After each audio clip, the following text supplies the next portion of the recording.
Eh oui, la première semaine en chronique, je vous ai mentionné que j'étais impatient. Et puis là, je me suis promené pas mal ces routes dernièrement. Puis je pense qu'on est une Christie de gang à faire de la rage au volant. OK? Puis là, je suis pas en train d'excuser ça. Là. Je dis pas que c'est une bonne chose. Je fais juste dire que si tu conduis comme un épais, ça se peut, je me fâche. OK? Et là, il faut juste faire attention, OK? Parce que quand on est fâché, des fois, on peut avoir l'air épais. Et je te raconte une mini-anecdote, OK? Avant de commencer officiellement. L'autre fois, j'étais à la lumière, OK? Pour tourner à gauche. Et c'est deux voies qui tournent à gauche, OK? Donc, normalement, tu vas tourner dans la continuité de ta voie. Puis même qu'aujourd'hui, ils ont mis des lignes par terre courbes là, pour t'aider. Fait que normalement, tu n'es pas supposé te tromper, OK? Mais il y a du monde, on dirait, quand ils tournent, ils ferment les yeux. Puis ils sont comme, on verra où je vais arriver, OK? Parce que à chaque fois, tu finis par te faire couper dans ta voie ou passer proche de te faire foncer dedans.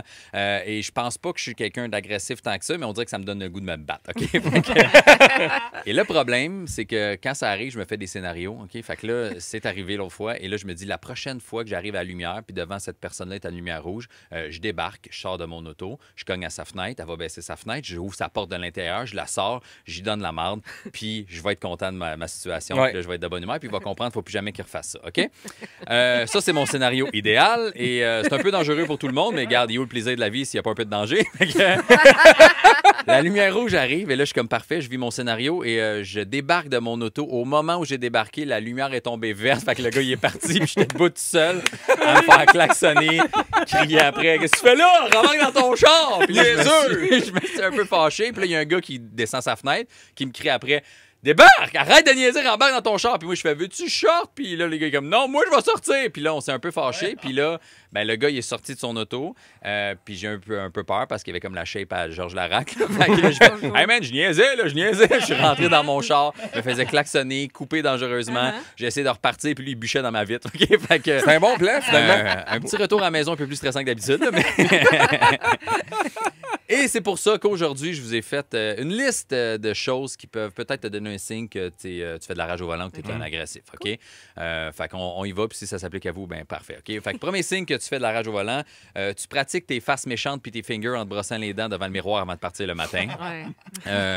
À chaque lumière, tu as toujours le pouce sur le bouton de la ceinture et tu es prête à te détacher. Tu conduis ton char avec des gants de moto. C'est sûr que ça aide pas. Avec les trous, c'est jointure. Tu traînes encore des vieilles scènes noires dans ton cup holder que tu te sers pour garrocher à ceux qui te coupent. J'ai jamais fait ça, mais... Quand quelqu'un arrête trop loin de la ligne d'arrêt, tu passes sur le trottoir pour te mettre devant lui. Avant de partir le matin, tu t'assois dans ton auto, tu fermes toutes les fenêtres puis tu hurles le plus fort possible en cognant ta tête sur le dossier. Avant de partir? Rendu là, peut-être t'aimes pas ta job non plus. Pendant que la brigadière fait traverser les enfants, tu regardes les kids dans les yeux en serrant ton volant puis tu rinces ton moteur. Et tu passes 1 heure à klaxonner puis crier « Ah ouais, avance! » au char devant toi pendant que tu fais le parcours au parc Safari.